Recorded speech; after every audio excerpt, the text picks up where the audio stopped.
notório com síndicos, subsíndicos, conselheiros, registramos que a caminhada foi árdua, com muitos obstáculos, porém, muita aprendizagem, que hoje garantem o sucesso do segundo workshop de síndicos e administradoras de condomínios.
E vamos receber o nosso palestrante, que assim como o doutor Daniel, foi secretário de Justiça do Estado do Maranhão, delegado aposentado, ex-síndico, para falar sobre segurança condominial, drogas ilícitas e violências domésticas como realidades a serem administradas. O nosso palestrante agora, doutor Sebastião Uchoa.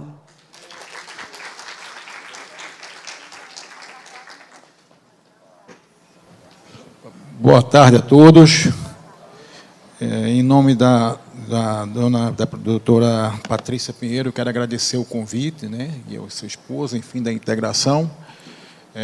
Para mim é uma oportunidade ímpar, né, de a gente difundir um pouco da nossa experiência nesse campo de segurança condominial.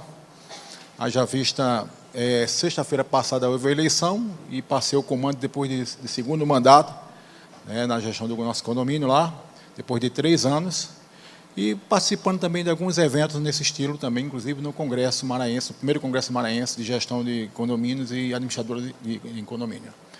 O nosso tema aqui é um tema muito interessante, drogas ilícitas, tá? Sim, em nome da doutora Patrícia, né, e seu esposo, eu saúdo a todos os presentes, os colegas também, inclusive o doutor Daniel, que também passou por uma crucificação, que é uma história muito bonita, né? Eu passei dobrado, que eu passei em Pedrinhas naquele período das decapitações, lembram disso? Então, aquele foi uma fase terrível, mas nós fizemos o bom combate. Foram praticamente 2 anos de Pedrinhas, estava secretário de Justiça e Administração Penitenciária, sou delegado agora aposentado, agora recentemente, e hoje estou advogando na área criminal e civil também, né? Então, dentro desse contexto, eu quero saudar meu amigo, meu colega, porque não é fácil lidar com um ambiente penitenciário, assim como não é fácil lidar com o ambiente de gestão em condomínio. Tá? Não é fácil. É um presídio em outra faceta, para um síndico que é responsável, que é probo, que tem preocupação com o bem-estar de sua coletividade que está sob a sua administração naquele período, e que ele tem que preservar a integridade física e moral de todos ali presentes, que é uma responsabilidade muito grande e vai além daquele conceito bem pontual, responsabilidade civil, criminal, administrativa, não é isso. Vai para uma concepção que perpassa a questão da responsabilidade com a vida humana em todas as acepções, em todas as manifestações. Eu quero, na profundeza do meu coração, parabenizar todos os palestrantes que aqui passaram. Quero também parabenizar o Vinícius, da VSG, o qual foi que me lançou nessa situação ano passado, no primeiro Congresso Maranhense, e o que ele falou aqui, Aqui eu sou testemunha porque a VSG é que faz a administração operacional do nosso condomínio. Então, eu convalido, eu ratifico tudo que este homem falou aqui em termos daquela sequência de gestão de qualidade, lá em São Luís do Maranhão. E voltando para a nossa temática aqui, tá? Ou seja, drogas ilícitas e violência doméstica como realidade a ser administradas, porque a gente vivenciou vários momentos em ambas temáticas. E tiveram, obviamente, esses momentos tiveram necessidade de respostas profissionais do síndico, do corpo administrativo, partindo do pressuposto que, quando você toma conhecimento desse contexto, de uma ocorrência dessa natureza, você precisa atuar imediatamente. Né? Por que isso? Eu achei interessante várias palestras, inclusive da inspeção predial, todas elas. A gente analisa, se a gente fizer uma análise, fizer uma análise de todas as palestras que nos antecederam, a gente tem condições de fazer um desenho de um arquétipo, tá, do modelo de gestão ideal e futurístico. Claro, fazendo um filtro de adaptação às suas realidades, porque cada condomínio é uma realidade. O que é mais interessante? Que, se você não fizer um estudo analítico dos perfis de seus condôminos, você corre o risco de ser decapitado também, até por antecipação. Decapitado, que eu falo no sentido mais no pejorativo, naquilo que antecipam a tua saída, por você estar violando interesses que não são interessantes, que colocam em risco a harmonia, a integridade física e moral da estrutura do condomínio e das relações interpessoais. E todo o cuidado é pouco, porque nas unidades, dentro das unidades, em momentos instantes, que acontecem esses tipos de ocorrências aqui, ó, drogas ilícitas e violências domésticas que perpassam praticamente, vai lá, voltada para o idoso, para a criança, para o adolescente, a mulher.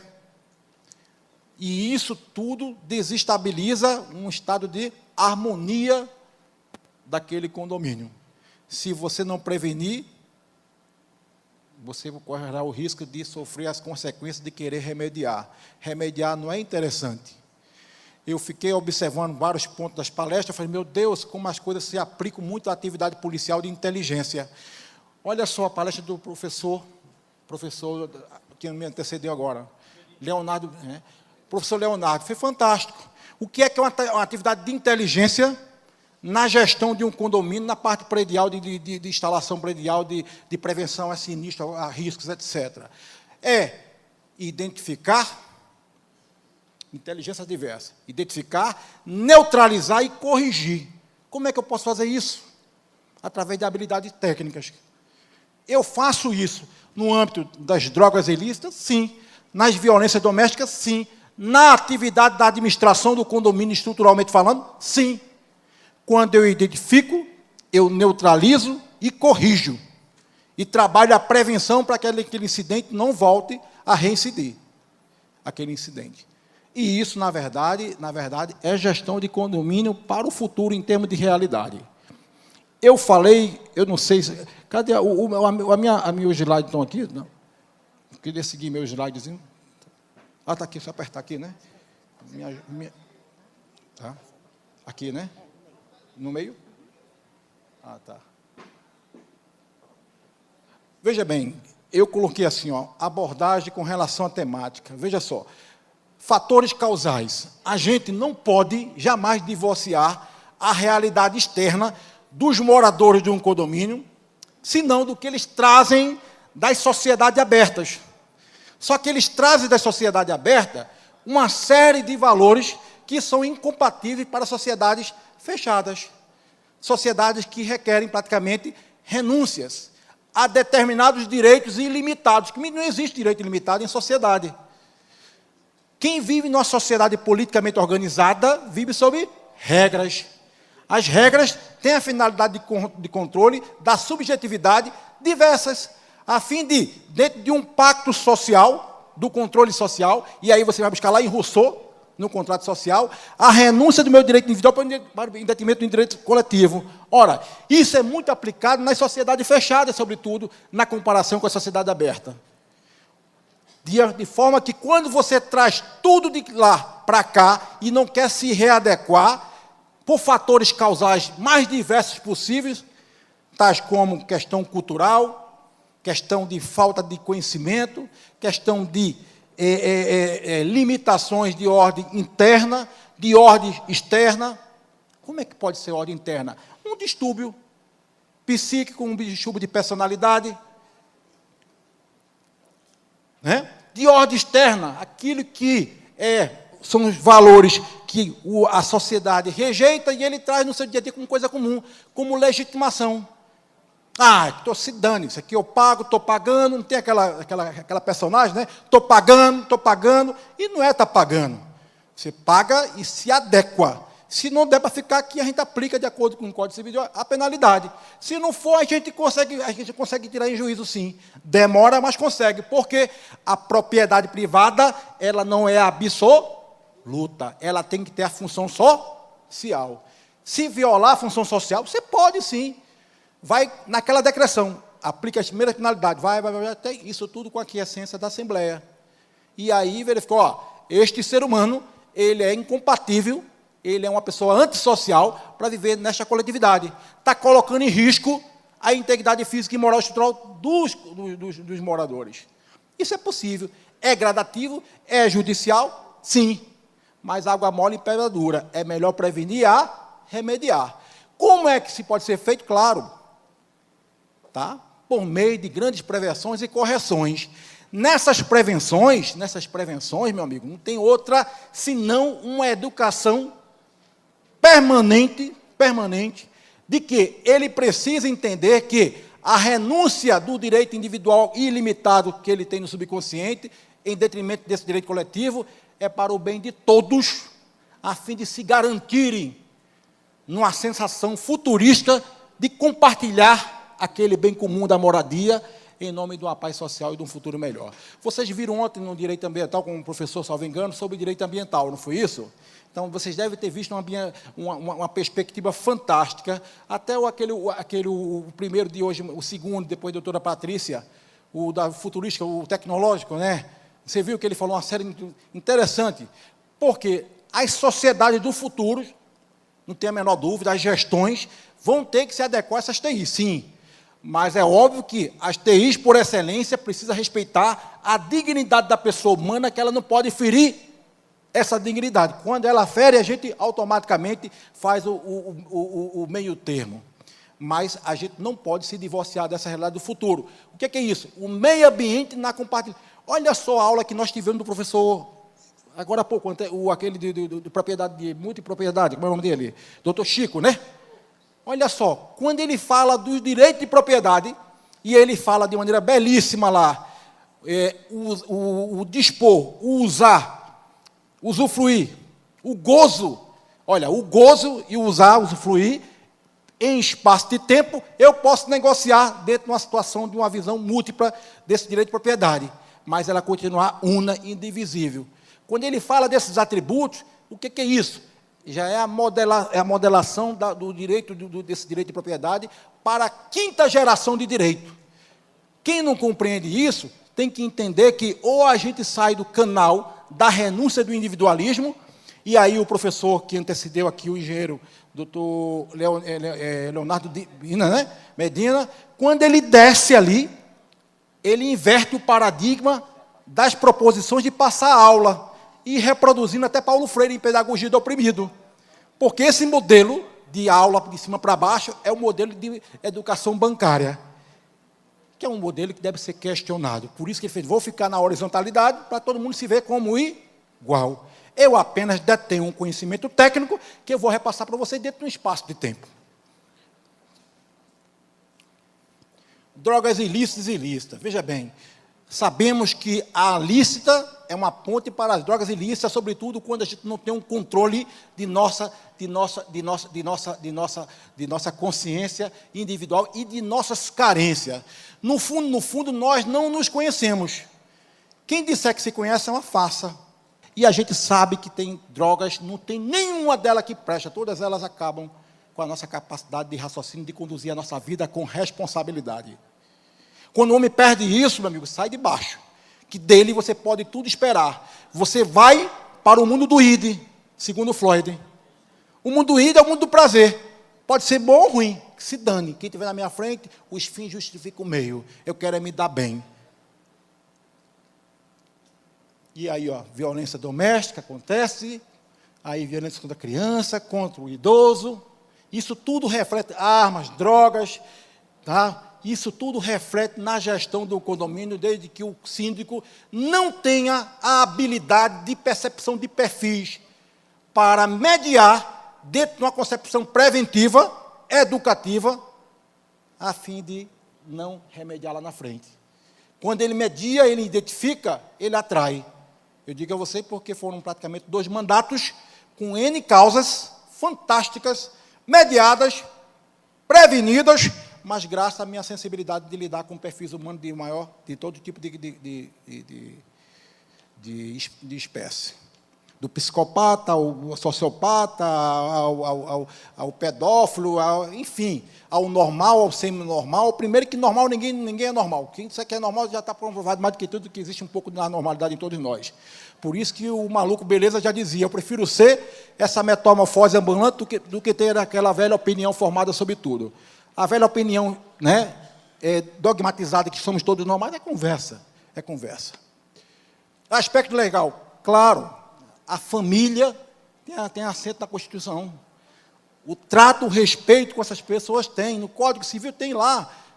Do direito condominial ao direito de família. Tem Código Penal tem uma penca lá de tipos penais, que são definições de crimes, da perturbação da paz intracondomínio, extracondomínio, lei das contravenções penais, a convenção do condomínio e os regulamentos que estão lá no regimento lá interno.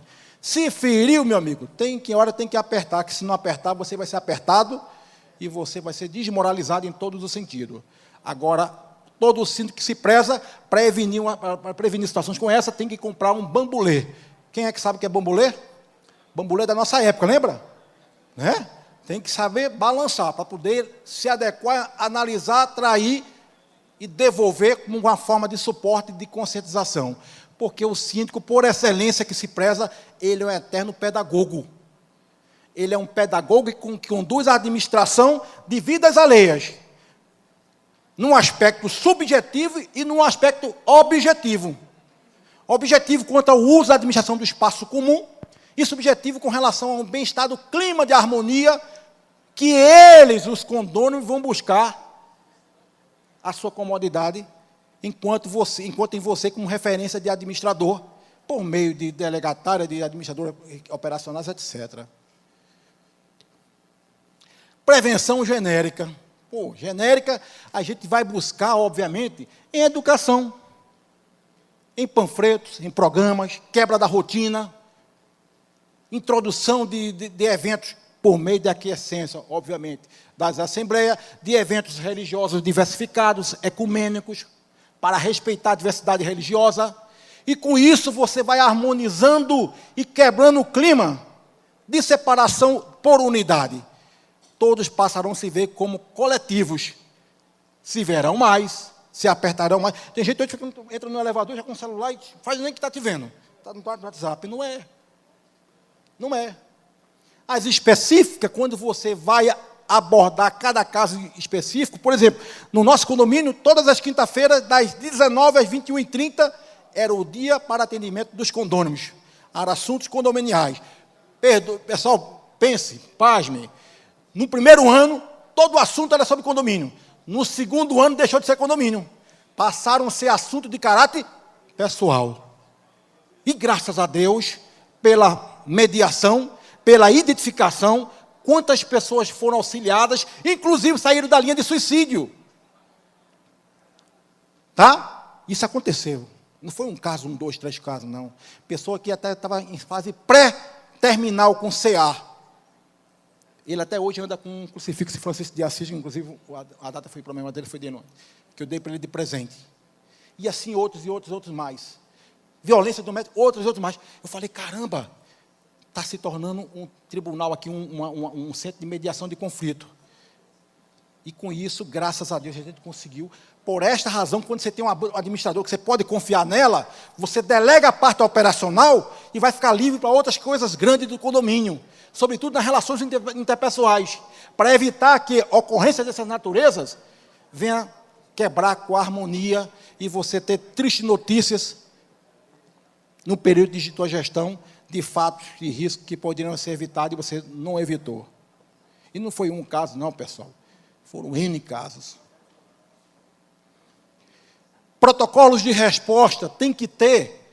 Se for casos que você afeta a tua capacidade técnica de administração, vá, dê uma resposta imediata.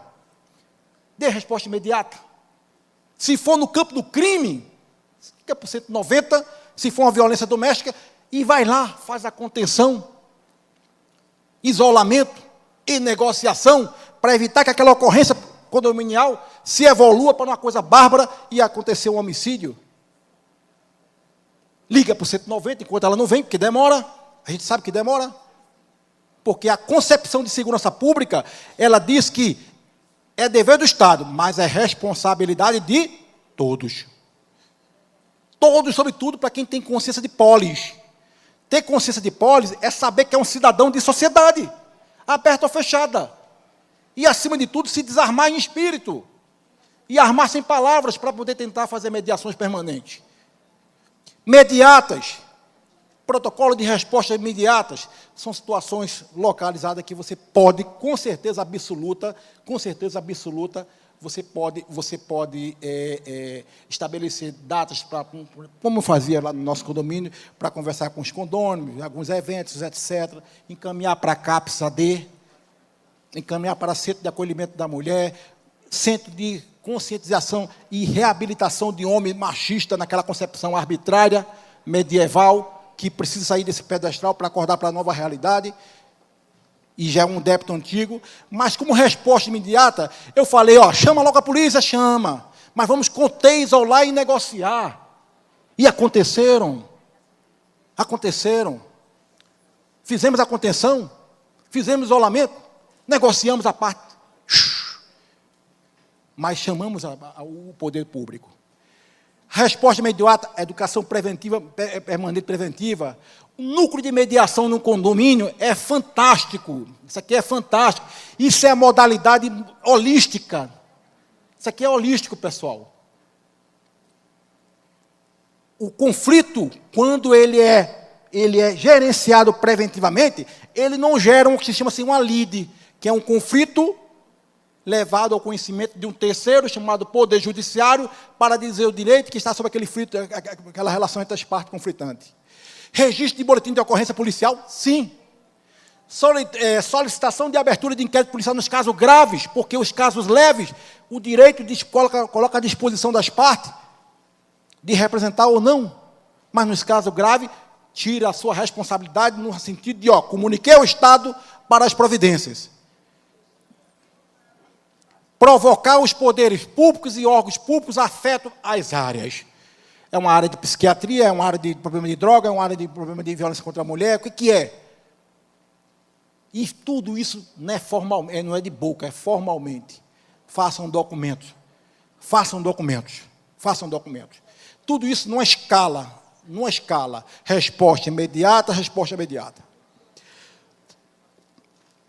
Agir com, veja bem, como a gente fala assim, se você não quebrar na tua relação enquanto gestor de um condomínio as situações de antipatias identificadas, estás ferrado enquanto gestor de condomínio, sobretudo, até da vida. E isso quebra identificando os ruídos desse.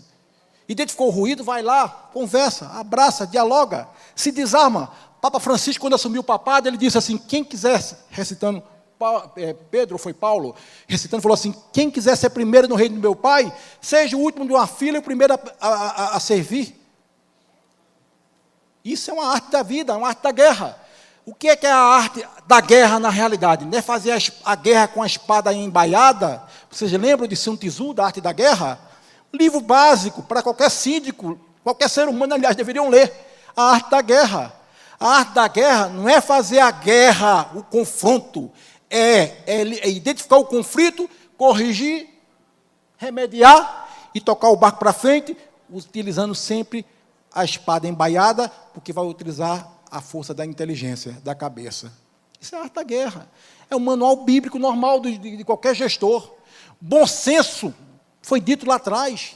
Se não tiver bom senso, meu amigo, é a capacidade de escuta ativa para ouvir o teu condômino dentro de uma situação de droga dele ou do filho, ou da esposa, alguma coisa nesse sentido, ou de um estado de violência latente ou evidente. A legalidade precisa, foi colocada pela colega lá, Marilza, né? É preciso conhecimento, que sem conhecimento é preciso ler a parte dispositiva do Código Civil, é preciso ler a parte dispositiva, a parte do... ter na cabeça o regimento, ter na cabeça a convenção, buscar expressões técnicas, conhecimento técnico dos conhecimentos mais diversificados possível para te auxiliar na administração. As relações interpessoais têm que ser prioridade dentro desse princípio da proporcionalidade, para não te radicalizar dessas relações, e desse princípio da razoabilidade, que são parâmetros até para as decisões judiciais.